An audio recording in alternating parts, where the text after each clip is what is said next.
Community activist Mr. Eli Hazel jogged along Republic Road in chains to raise awareness about the hardships endured during slavery. More in this report.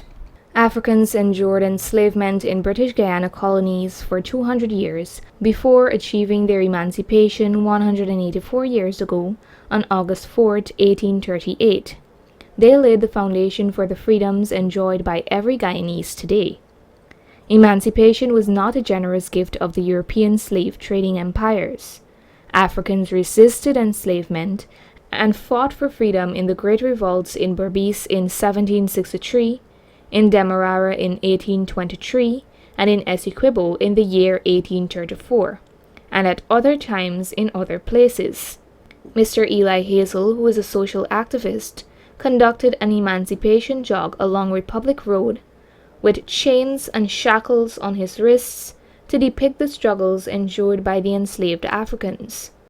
What I did there is to do something that the young generation should see what it is like about being enslaved, and they could be able to get a clear picture, because slavery, it is not easy. Mr. Hazel continued to elaborate on the purpose of the emancipation jog.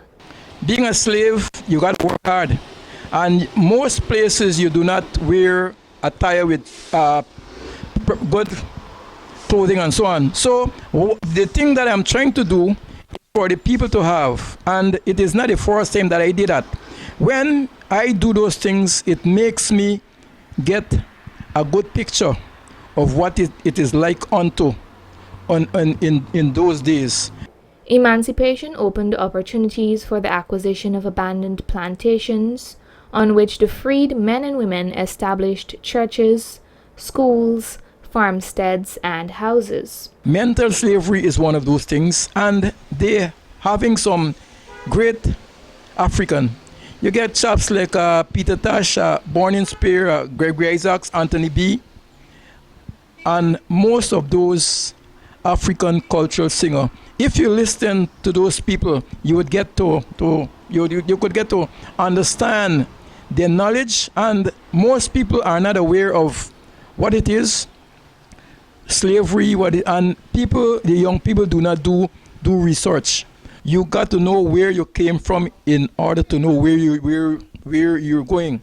Mr. Hazel has made this an annual engagement to mark Emancipation Day that celebrates the end of the slavery period and the freedom of all enslaved Africans. Emancipation Day is celebrated by Guyanese everywhere, regardless of their social rank, race, religion, or wealth. Narima Ali, Channel 8 News.